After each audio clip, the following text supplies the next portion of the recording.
ဒီနေ့မှာမိရှုတန်တင်ဖွားမြင်ကြတဲ့ရင်သွေးရတနာတွေအတွက်ကတော့စနေနေ့ဘွားအထွန်းဘွားဇာတာရှင်တွေဖြစ်ကြပါတယ်။မဟာဗုဒ္ဓဗေဒနိယအထွန်းဘွားဆိုတဲ့အတိုင်းထွန်းပေါက်အောင်မြင်ကြော်ကြားကြမယ်ရင်သွေးရတနာများဖြစ်ကြောင်းနမိတ်ကောင်းဖတ်လိုက်ပါတယ်ခင်ဗျာ။ဒီစီဇန်ကိုစောင့်မျှော်ကြည့်ရှုစင်တစိုက်အားပေးနေတဲ့ခုနှစ်ရက်သားမိအားလုံးမင်္ဂလာပါ။ကျွန်တော်ဆရာခန့်ကျော်စွာဟာရန်ကုန်မြို့မဟာဝိဇ္ဇာဖျားကြီးဝင်းထဲက9ကန်အနီးနားမှာနေ့စဉ်မနက်10:00နာရီကနေညနေ4:00နာရီအထိဗေဒင်ဟောပြောပေးနေတာဖြစ်ပါတယ်ကျွန်တော်ဗေဒင်ကန်းလေးကိုဗုဒ္ဓနေ့တနေ့တော့နားရက်အဖြစ်ပိတ်နာပါတယ်ဗေဒင်မေးမြန်းကြတဲ့သူတွေအားလုံးတို့အတွက်ကျွန်တော်အဆောင်အစီရင်တွေဆောင်ရွက်ပေးလိရှိပါတယ်ရပ်ဝေးကနေပြီးတော့ဒီလိုကြည့်ရှုအားပေးနေကြတဲ့ခုနှစ်ရက်သားသမီးတွေကငွေကြေးလက်လာဘအတွက်အဆောင်အခြေမြင့်တာရဲ့အဆောင်ကန်ထူးကန်ဆွမ်းစေတဲ့အဆောင်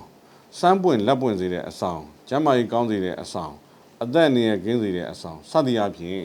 အဆောင်အစီရင်အမျိုးမျိုးတို့ကိုအလိုရှိရဆိုရင်တော့ဒီဘေးရင်ရရမီဒီယာ page က Messenger မှာတစ်ဆင့်မိမိရဲ့အမည်မွေးသက်ကလေးနဲ့လိုချင်တဲ့အစီရင်ကိုမှာကြားနိုင်ပါတယ်အစီရင်ရဲ့တန်ဖိုးကတော့ကြောပွဲတစ်ပွဲလှူဒန်းရတဲ့ကုသိုလ်ငွေလှူဒန်းပေးရမှာဖြစ်ပါတယ်ခင်ဗျာခုနှစ်သားသမီးတွေအားလုံးကျွန်တော်တို့စီရင်ပေးတဲ့အဆောင်တွေအစီရင်တွေကိုဆောင်ရွက်ခြင်းအပြင်လောကီချမ်းသာအဖျားဖျားကိုအဖက်ဖက်မှရရှိပါစေလို့ဆုတောင်းမေတ္တာပို့သ၍အစီရင်များစီရင်ပေးနေကြောင်းဒီနေရာပဲကိုယ်တိုင်ကိုယ်ကြကြေညာမောင်းခတ်လိုက်ပါတယ်ခင်ဗျာ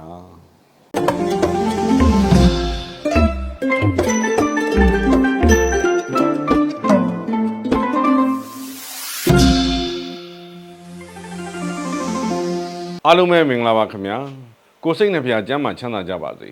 ဒီအစီအစဉ်ကိုဗေဒင်ရရမီဒီယာကစီစဉ်တင်ဆက်ပြီးတော့အောင်ထူးဆန်းဗေဒင်ရရကမှအဓိကစီစဉ်တင်ဆက်ထားတာဖြစ်ပါတယ်ခင်ဗျာ25ခုနှစ်ဇွန်လ9ရက်စနေနေ့အတွက်9ရက်သားမီးအလုံးတို့အတွက်တဲတော်ကံကြမ္မာနမိတ်ကတော့ဓာဘရင်ဆိုတဲ့သင်္ကေတနမိတ်ဖြစ်တယ်ရဲရဲပြောရဲရဲလို့ရဲရဲအောင်မြင်ဆိုတဲ့နေ့ပါပဲအတိုက်ခိုက်တွေအပြိုင်ဆိုင်တွေကြားကနေအောင်မြင်နေမယ်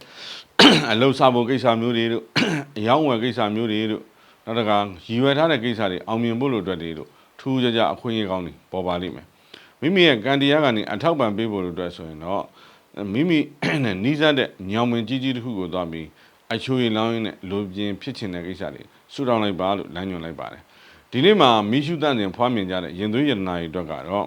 စနေနေ့ဘွားအထွန်းဘွားဇာတာရှင်တွေဖြစ်ကြပါတယ်မဟာဗုဒ္ဓဗေဒနိယအထွန်းဘွားဆိုတဲ့အတိုင်းထွန်းပေါက်အောင်မြင်ကြော်ကြားကြမယ်ရင်သွေးရတနာများဖြစ်ကြောင်းနမိတ်ကောင်းဖတ်လိုက်ပါတယ်ခင်ဗျာဒီနေ့ကြောက်တဲ့မွေးနေ့ရှင်တွေအတွက်ကုသိုလ်ရတရားလမ်းညွှန်ပေးရမယ်ဆိုတော့ဒီနေ့မွေးနေ့ရှင်တွေဟာကံတရားရဲ့အထောက်ပံ့တစ်နှစ်တာလုံးရဖို့လို့အတွက်နန်းကြီးသုတ်ဆွန်းမြတ်စွာဘုရားရှင်ကတူခြင်းယဟန်တန်ကလောင်းလူခြင်းဆွေမျိုးမိသားစုကိုဒါနပြုခြင်းအပြင်တစ်နှစ်တာလုံးအတွက်ကုသိုလ်ချမ်းသာအများစွာရပါလိမ့်မယ်ဒီနေ့မှာခုနှစ်သားမိအလုံးတို့အတွက်အကျိုးပေးစိုးမိုးကဏ္ဍ3ကဏ္ဍ3ညာကဏ္ဍဖြစ်ပြီးတော့ငွေကြေးကိစ္စတွေအစဉ်ပြေဖို့အတွက်ဆိုရင်တော့ငကယုံဖျားမှာဂန်းကုန်ညွန်ကိုညွန်လှူပြီးငွေကြေးကိစ္စများအတွက်ဆုတောင်းလိုက်ပါခင်ဗျာစတိုးဆိုင်တွေကုန်းသုံးဆိုင်တွေလက်ဖက်ရည်ဆိုင်တွေစားသောက်ဆိုင်တွေရောင်းပန်းတာဝယ်ပန်းလှဖို့အတွက်ကတော့ဆိုင်ရှိမျက်နှာသာကိုဒီလိုနေ့မျိုးမှာစားနေငယ်ကျဲပြီးဆုတောင်းလိုက်ခြင်းအပြင်တိတိတသာရောင်းပန်းတာဝယ်ပန်းလှပါလိမ့်မယ်အယောင်တိုင်းနေတဲ့ကုန်ပစ္စည်းတွေအယောင်တော့ဖို့အတွက်ကလည်းစားခွေးတုံးနဲ့တို့ပြီးခောက်ပြီးရိုက်ပြီးဆုတောင်းလိုက်ခြင်းအပြင်တိတိတသာအယောင်တွတ်သွားပါလိမ့်မယ်အမှုခင်းကြုံနေတဲ့သူတွေဆွေမျိုးမိသားစုမှာရှိရဆိုရင်တော့အမှုကြုံနေတဲ့သူရဲ့အမိကို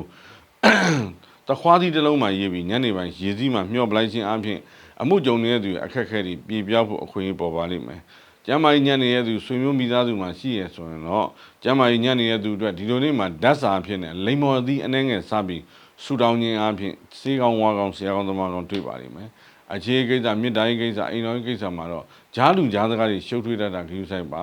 အခြေမြစ်တိုင်းအတွက်အထင်မြင်လွဲမှားမှုကြုံတာဂရုစိုက်လိုက်ပါဒီလိုနေ့မှာအခြေမြစ်တိုင်းအိမ်တော်ကြီးအဆင်ပြေဖို့အတွက်ဆိုရင်တော့ကော်ဖီတစ်ခွက်မြတ်စွာဘုရားရှင်ကိုလှူဒန်းလိုက်ပါခင်ဗျာဒီစီစဉ်ကိုနေ့စဉ်မပြတ်ကြည့်ရှုအားပေးနေကြတဲ့ခုနှစ်ရက်သားသမီးအပရိသတ်များအားလုံး